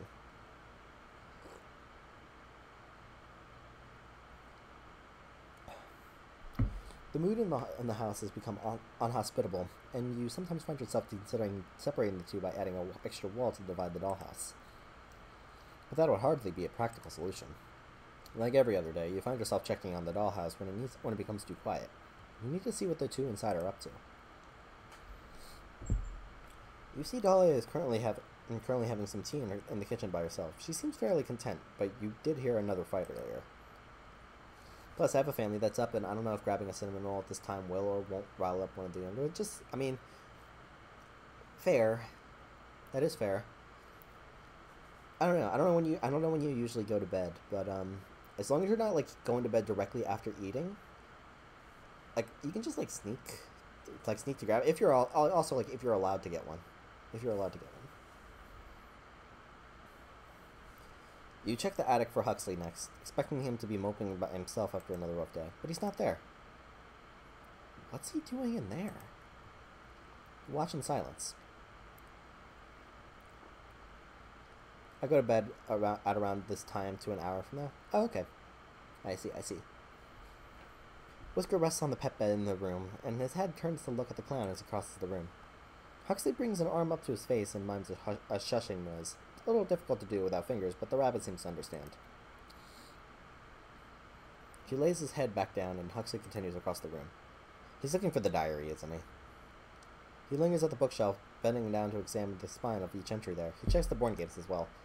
Not finding what he's looking for, he heads to the dresser next. His eyes wander over to a basket of flowers and the clutter of small desk items Dahlia keeps there. A little notepad with a list of chores and repairs to be made sits with on top. He leafs through, but drops it back in place when he sees how mundane its contents are. His lips tightened in discomfort, but he slowly opens up the first drawer of the dresser. He shuts it much more quickly than he opened it. Yeah, at least you can be sure he wasn't looking for the contents on that one. Oh, he found something that he... Okie dokie. You find the... Yeah, he is reaching for the diary. He closes the drawer and leaves the room, heading right back up to the attic with his findings. Whiskers gives a worried frown from his position on the pet bed. This is a bad idea. Probably just some sort of clothing. Indeed, it's definitely got to be some kind of clothing. Like underwear. Well, I wasn't expecting you to say it so flatly, but if you want to put it that way. I mean, it is a girl. Just saying. I should really not say that, considering they're like fucking... Oh, God.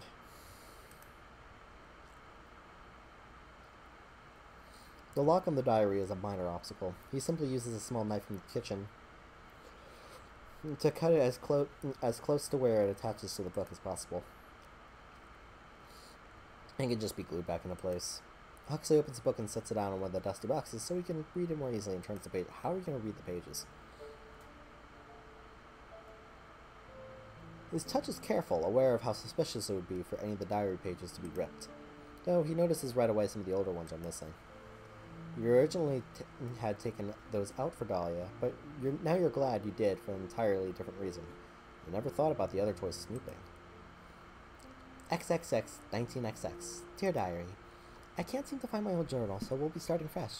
But it's a lovely day for such fresh starts. Rose finished another painting today for the foyer. The results are beautiful. She has such a talent with paint. Excuse me. I wish that I could make anything half as lovely. I could at least say I had provided something in return, since I'm working on a new dress for her. I do hope she likes it. Excuse me. I think this is part of why I'm bloated. Dear Diary, I've asked for some flowers to put up some arrangements around the house. Since Rose paints so many flowers, I'm sure she would like some for her still lifes as well. I'm not sure why I'm bothering, though, with how difficult she's been lately. It seems like she just disagrees with me for the sake of it, even on the littlest thing. I'm not going to say anything to her about it, though, but I wish she would stop regardless. Dear Diary, honestly, I think she's jealous of me. It's the only thing I can think of. Rose used to be so sweet, but now it's like walking on glass to be around her. Or is it eggshells? Either way, she needs to stop picking fights with me. Our owner is only excited by her because she's something new enough to be a novelty. If she thinks that means she's better than me, her wooden head is as empty as it sounds when the wind blows through it. Woo!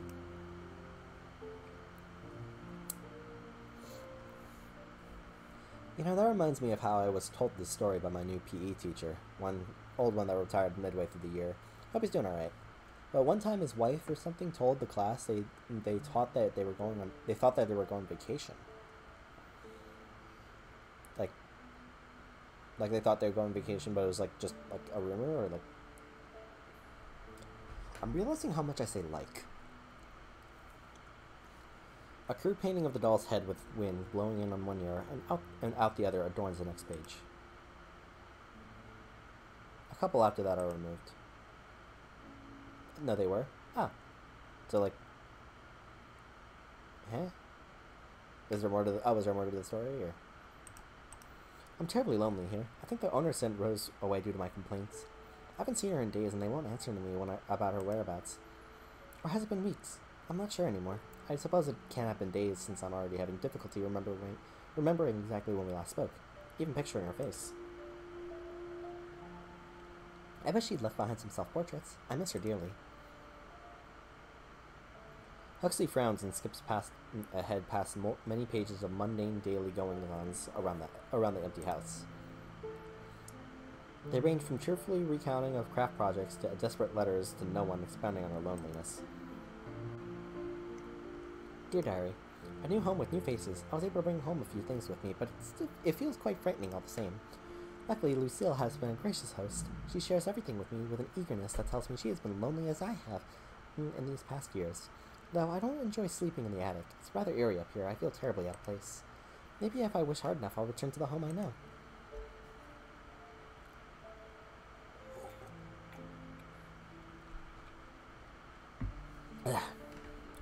Huxley eyes the old bed frame that now holds his own bed.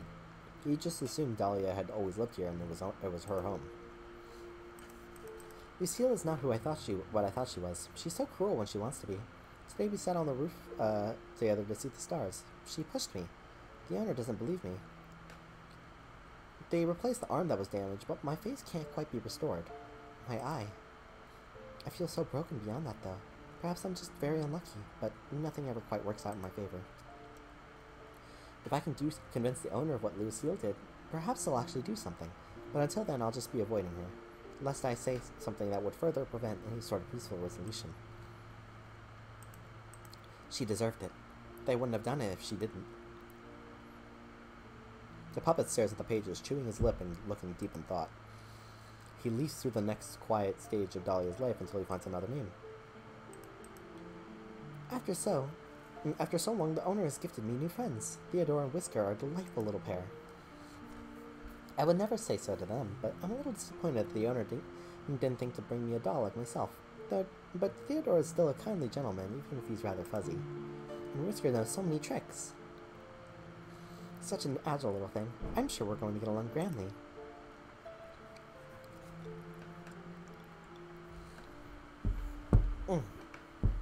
Long story short, 3 dumbass kids. We thought it was 2 dumbasses talking.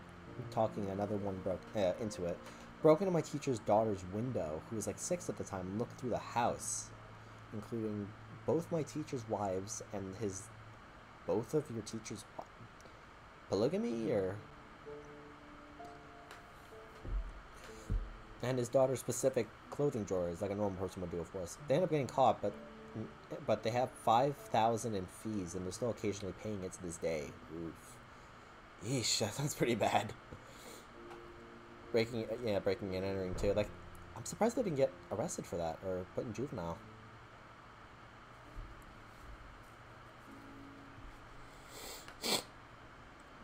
This section seems to be missing most of its pages. There are areas where even Dahlia writes about her frustration with her diary being tampered with, and how often she finds herself confused about the past events the other toys discuss with her. One of them did at least. Why not the other 2? Or they just didn't have any evidence to put them in? Eventually, Huxley finds in newer pages that Theodore's name simply isn't mentioned in again. Not even a memoir fashion as when Dahlia lamented the loss of her initial friend. Huxley finds the more recent entries as he seeks the point where he initially arrived. Dear Diary, finally a friend. A new friend who might be as sad as me, but at least he speaks. At least it's not only me now. At least I can look at his face and recognize him. I started to think perhaps the owner hated me. They placate me with gifts, but never let me out anymore. And I know they have other toys. I can see them from the window working on their projects. Only just barely. I don't always understand what I'm seeing now. But I know that's what they're working with. Unknowable things, but knowable faces. If Huxley hadn't arrived, I don't know what I would have done. I was at my wit's end, but finally things are normal again. Huxley is a curious fellow. I rather appreciate the humor he brings to the house, even if I wish Whisker didn't want to look at him so interestedly. Whisker ignores me when he can.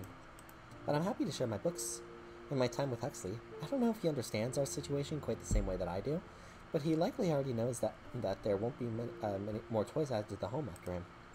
Unless one of us were to be replaced, of course, but I wouldn't let that happen. Wouldn't let either of us be replaced, or wouldn't let herself be replaced.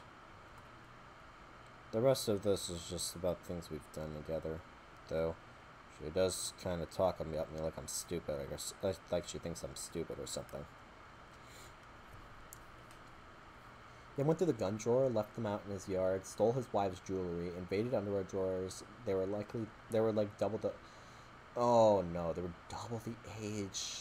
Oh, that's bad. Overall just did dumb shit. So they also gave the daughter a PTSD, so my teacher had to board up her window. Oh no. Oh no. No. That's... Oh. I hope she's doing okay now.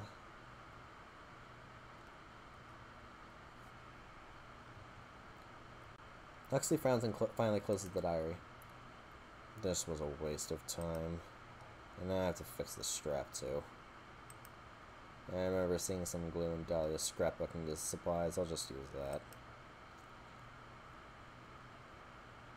She's like 20 now, I think. I want to say 26. It's been 20 years? Huh. He leaves the attic to return the book to its original place in the bedroom. Dahlia is already there. Why are you acting like that, Whisker? You funny little bunny. You never tried to play with my things before. Now give me my hairbrush back. Come. Huh? Huxley tries haphazardly to hide the book behind his loose sleeves. Oh, hey, Dahlia. Ah, hello, Huxley. Did you need something? No, it was really quiet up in the attic. Oh, isn't it always though? She smiles, but amused by what sounds to her like a very silly excuse to come find her. I was just brushing my hair, until Whisker stole my brush. Silly little thing. Whisker tenses as Dahlia reaches for him. She squeaks as he picks him up by the scruff. Dahlia, please be careful. That, looks really uncomfortable for him. I was just being dramatic. He's always when I pick him up. She tugs on the brush in Whisker's paws. Huxley finally catches on to why the rabbit is acting so strange. He tries to inch closer to the dresser while Dahlia is occupied with Whisker. The book slides right out of his grip and onto the floor when he tries to lean over to the dresser. Yeah. That's why, you wish you had fingers.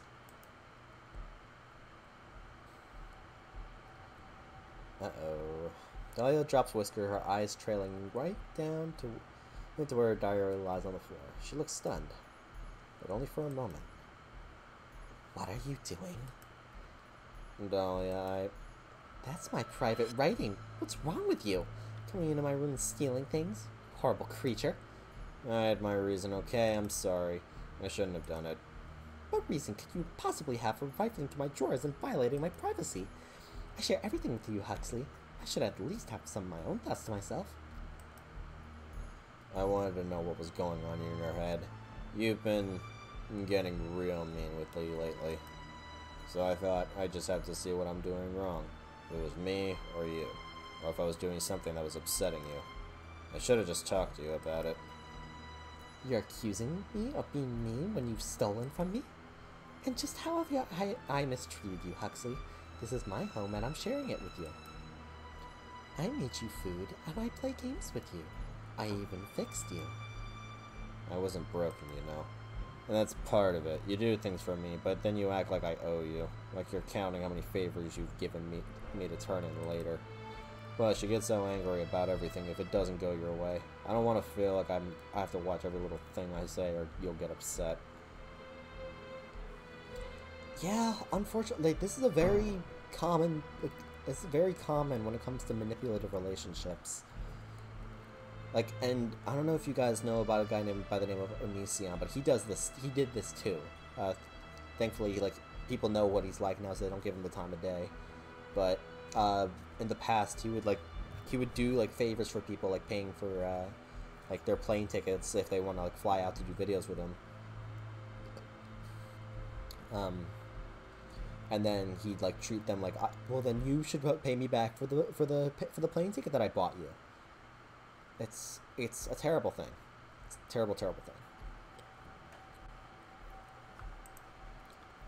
You have an awful attitude, Huxley. What am I supposed to say? Being upset by your rude behavior isn't reasonable. Disagreeing with you isn't rude. So stealing is not rude either? I already apologized. And if the things I do for you make you feel so awful, then I don't think I should do anything for you anymore. You ingrate. You're being ridiculous about this. Coming from a clown. Maybe you're right. Maybe you weren't broken before like I thought. Maybe you're just made wrong in the first place. Dahlia cups her hands around her mouth and looks up at the ceiling. I can take your spring back. You can take your spring back. We don't want it anymore. Dahlia. Get rid of it. Get it out of my house. Stop it.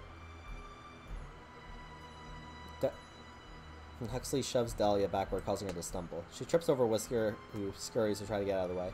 There's a quiet crack when she hits the ground. Huxley stares at her with her eyes wide. I didn't mean... You've decided you've seen enough of this. Wait. You scoop the clown out of the dollhouse and Dahlia picks herself up. You can see her limp as she steps forward. Likely some minor leg damage. You'll have to fix that. As for Huxley, clearly giving him equal footing with Dahlia in the home was a mistake. You carefully tear out the sections of fabric that keep the spring in the puppet's body. Once it's done, you set the metal piece aside. That's what she asked for, after all, and in this case, you're inclined to agree with her. You gently place Huxley back in the doll. I feel like that's a mistake. His breathing is heavy and his body trembles as he lies on the floor, unwilling to get back up yet. He's so sensitive about any sort of contact with you. Pitiful, really. Dahlia brushes off her dress and frowns down at him on the ground. He looks back at her with glossy eyes.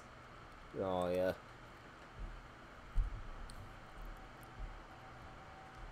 Huxley's expression betrays the level of hurt he's feeling. Even beyond the physical change, this is clearly an incredibly deep betrayal in his eyes.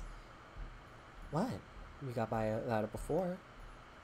But since you think my input doesn't matter anymore, there's no reason to keep using the thing I decided to give you, right? You'll figure out something all by yourself. Unless you decide to take back what you said. And plead with me for forgiveness. Huxley's expression darkens and he goes quiet. The silence hangs stickily in the air, stifling the mood in the room. Whiskers looks uneasy, despite the look not being directed at him. He's quick to leave the room. Well? So, deciding that we like Dahlia more ends up with us thinking that he's inferior in every way, with no way to make us think our narrator grow on them. I guess, yeah. We picked favorites. Hi, Green. Hi, Zero. How you doing tonight? You came in at a great time. Dahlia, if you really think you're right about this, your face isn't the only thing that's cracked. Ooh. The doll's eyes widen and she shoots that con an incredulous, infuriated look.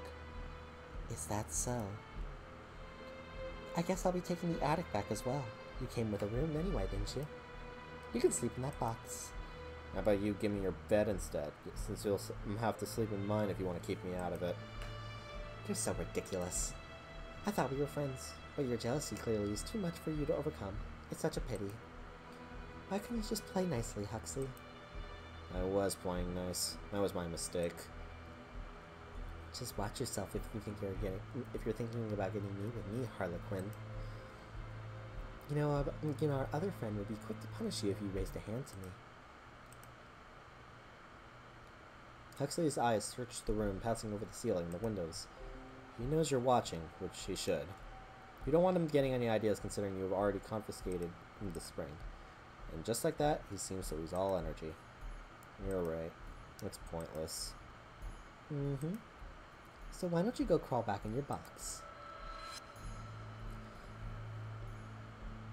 Huxley says nothing as he leaves the room, having to pull himself along the floor. When he reaches the stairs, Whisker at least helps him get along, once he's sure Dahlia can't see. Dahlia, on the other hand, is looking quite pleased with herself despite the edge of sourness still affecting her mood. Honestly, can you believe the nerve of him? I do so much for him, and he decides to treat me like this in my own home. Clearly, he forgot whose house this is. I shouldn't have expected much sense from a clown, anyway. Thank you for looking out for me. I knew you would. We've been through so much together. I love you, my dear. When you check in on Huxley, he really has returned to his box, curled up inside, much like when you first put him in the house. You imagine that he'll get over his mood with enough time. I really don't think so. Hopefully he comes out with a new attitude as well. You expected a little better when you chose him, honestly. In any case, you're glad that little problem has been taken care of. I'm sensing a problem. Later in the evening, a surprisingly loud sound draws your attention back to the dollhouse. You check the foyer first. The large mirror in the attic door remains intact. So I think we have become a simp for your doll. I guess so. Huxley doesn't seem to be in the box anymore. He must have snuck back up in the attic to sleep. He doesn't seem to be present here either. It appears the picture frame in this room is also the source of the noise that and is still in one piece. You already saw the kitchen from the entryway and it was completely dark. So that leaves... You decide to check Dahlia's room. Though it's unlikely, she does have a decorative window that could be possible to break, as well as various glass knickknacks. It looks like she's awake as well, as you see a dark shape on her bed. Closer to the bed, you realize there's something lying on the floor. The brass night piece? You're putting off the inevitable. You finally move the curtains on Dahlia's bed to look at her. Oh, ho, ho, ho, ho. Oh, you can even see her eye.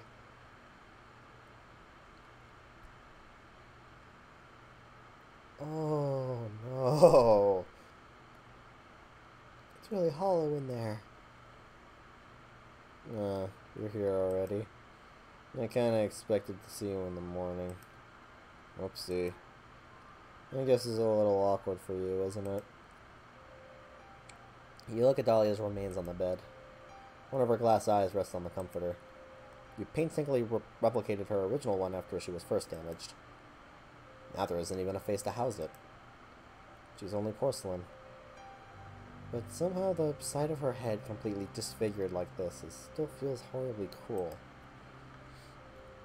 You're probably still looking at her, right? You spoiled her, you know. It's pretty awful for you to put me in this position, but maybe worse for her. I can't imagine someone gets to be in her position without being enabled in some ways. Maybe that's why she couldn't get along with anyone before me. I don't like that face that you're giving me. But hey, you have a new favorite now, right? Even if you hate me, I'm the only one now. Or do you only like pretty little dolls? Oh, I didn't do anything to Whisker. I haven't seen him since I got the chess piece from the attic. What do you care anyway? If you liked him, you wouldn't have let Dahlia treat him like a pet. Doesn't matter now. I hope he got out. You're probably gonna break me now anyway, right? Better he doesn't have to see that. Or see her. Alright. This will be two separate endings, probably. I like Huxley still. I want to keep him. But I also want to... I'll save that ending last. I'll get this one first. You're sure it's what he wants anyway. You easily take the puppet out of the dollhouse and tear him in half with your hands. His fabric body shreds with minimal effort. What a waste. Dahlia is beyond repair. Huxley was a disaster. That rabbit has completely vanished. You'll have to start over from scratch. You don't even know if you have it in you at this point. Perhaps you'll avoid choosing such big egos for your next project. It only causes trouble when they crave to be in control, knowing you're the only one with any control here. Well, say for instances like tonight. Even humans can control everything. And when you spoil her. I feel like I prefer him murdering her than the vice versa. Yeah, same. She still had signs for being a psycho either way. I just sense a spoiled brat, to be honest with you. I mean, obviously, like, it was taken too far. But if you keep pushing someone, you... Yeah. Let's see. What happens if we keep him? It is well and truly tempting to pick up the puppet up and pop his little sculpted head right off his shoulders. But what would be the point in that? You'd have nothing left. Just an empty dollhouse. You're not sure how you managed to lose control of the situation so quickly. You're only away for a little while. You shouldn't have to watch the house for every second of every day and every night to avoid these kinds of disasters. You can never stop it when it happened with Dahlia. Of course, you didn't stop it when it happened to her either. In the end, maybe it's on you for not maintaining a better balance in the household. You can't be sure. You leave the dollhouse alone for now. You may You may come back to check on Huxley and start the arduous task of attempting to build a connection with him. Shouldn't be impossible, even if he's the difficult type. Was the difficult type too. Took a lot of work to get her to do as she wanted, and involved a lot of compromising. Maybe too much compromising. If you hope to ever introduce new toys in the dollhouse again, you'll have to hope you've learned from your mistakes with her. The clown caught you off guard this time, but soon you'll be in control once more. Your new favorite. Okay. Are those the only endings?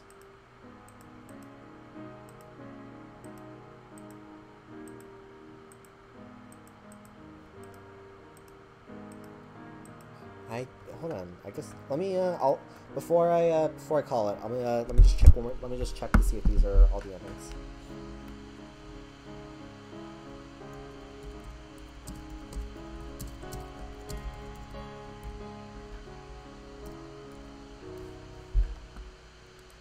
I like how I look up "Don't Toy With Me" and I immediately get Nagatoro.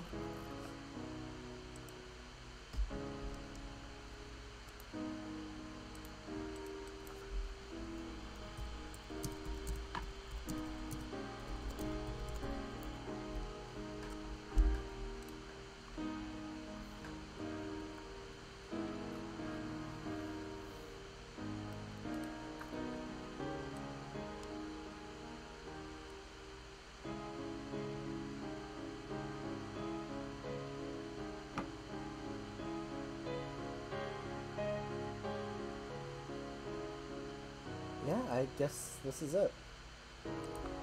I don't think they are anymore.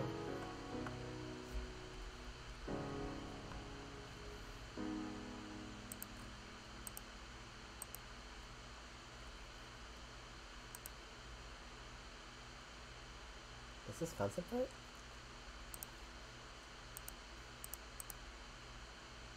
I can't tell if she's just punching him or if she like stabbing him. Oh no, yeah, no, she's slicing him.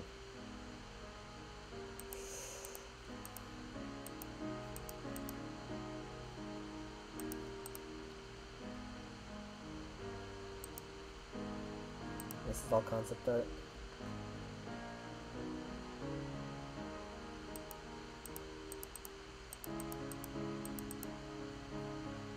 Alright, well, that was that game.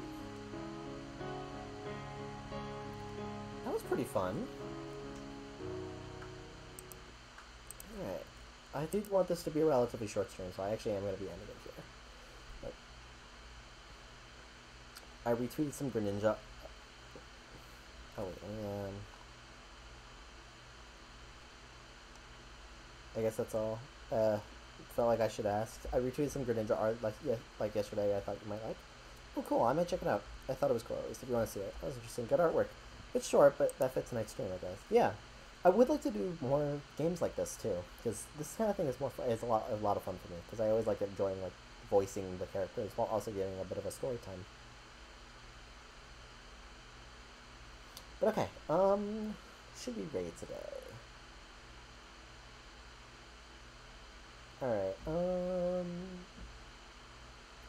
kind of want to raid someone new.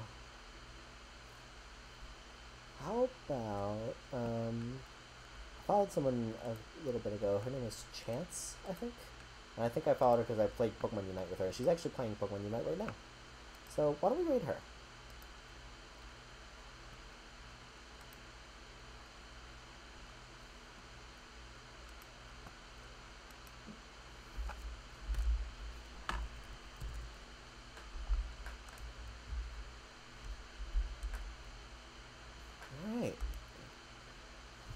That was fun. I hope you guys stick around for the raid. I will be live again on Wednesday because that will be our Heart Gold Soul Link with Shira. We'll be continuing that. Yeah, I don't really have much else to say tonight. I'm actually going to bed right now. I'm trying to fix my sleep schedule because I need to get up at 8 for a final on Monday, I think. Soul Link style, continuing your rage. Indeed. And awful luck. Yeah.